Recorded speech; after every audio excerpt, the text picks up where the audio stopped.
I reupholstered the bike seat today. It came out okay, I think. It was actually a lot harder than I thought it would be. Just rip off the old one and run some new staples all around the inside of it, stretching as you go. It turned out okay. Sits on there. The trick is to maintain that curve at the front. Get it there. Not too bad. Came out okay. Pretty happy with that.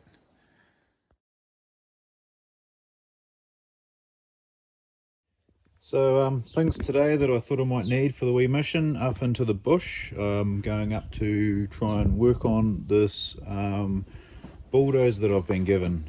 It's a wee international btd6. It's way up in the bush up above where I live, and took to the landowner and he's quite happy for me to have it if I can get it going. He kind of laughed at me and thought maybe I'm a bit crazy, but that's okay, we'll give it a go. Things today I've got, I use when I take injectors out that are stuck. Maybe I'll stick a wee bilge pump, oil pump down through the cup to suck any water out of the top of the piston cylinder. I've got a bit of an extension bar for my Stilson. If I need to turn it over, I've got to do a little bit of work before we actually even get to the machine. I've bought my wee chainsaw and some fuel to cut a track through the gorse and bush to get to it, so I can bring the trusty wheeler up. She's a bit of a beast, Suzuki Eiger 400. I purchased about 2 months ago. Done me very well. We full drive model. Was very happy with it. So what else have I got here? I have 12-volt battery for the pump, some fuel, gloves, glasses, some tools of persuasion. My uncle gave me these to borrow, the injector lifters, Louis levers. They're pretty cool. So far I've got 3 of the 4 injectors out. The 4th one's being a bit of a pain, so I'm just going to use some gentle persuasion, maybe that. I'm not sure yet. We drill with a wet wire wheel on it for cleaning up any bolts that are rusty. Always pays to clean the bolts up before you go throwing any tools onto them. Some gloves, my Barco set. In fact, I don't think don't go anywhere without this. She's a bit of a beast, and strangely I haven't lost a part out of it, which is really handy. I have a wee satchel full of tools that I always my personal tools, carry around with me. And I've got some automatic transmission fluid that I'll mix with some diesel to stick down the holes, and after I take the injectors out, just to try and loosen up the pistons a wee bit. It'll be nice and gentle and patient when there's suspected locked up engine. So we'll see, we'll go from there. We've got some earmuffs and some water because it is a beautiful sunny day here in paradise. I'll catch you in a bit.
Okay, so this is pretty much where it is. You can see the big single pine tree up through there.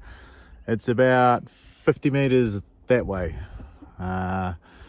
So what I'll start doing is I'll start cutting into the gorse here and I'll work my way towards that tree so I can get the bike up to the machine, up to the bulldozer. So I'll see you in a bit. So I finally made my way up to the tree and then along the track here, got my bike all the way to Bob. This is Diesel Bob, and yeah, it's good to actually be able to get my bike to it, which is pretty bloody awesome actually. I suspect that it hasn't been moving for possibly 15 to 20 years. Yeah, I just spent a little bit of time trying to get the injector out, so I've got 3 out and 1 stuck. So I don't know if you can see up under here, that one's free, that one's free, that one's free, and that one there is stuck. I actually got it to move. I lifted it probably a couple of mil. It's a little bit higher on one side, and I don't know whether that's coming up on an angle or yeah, it kind of looks like it is a wee bit yeah, just give it a bit more CRC, a bit more WD-40, bit of persuasion, and I'll see if I can get it out next time. I've running out of steam for the day. I've been up here for a couple of hours. Apart from that, she's a wee bit of a beast. I quite like it. So next time we'll make a bit of a video about seeing how we can get that injector out. And then the plan is to put my big Stilson on one of the main shaft that comes out down through there, that one there, and see if I can get some love backwards and forwards, turning it just gently left and right to see if we can loosen her up a bit.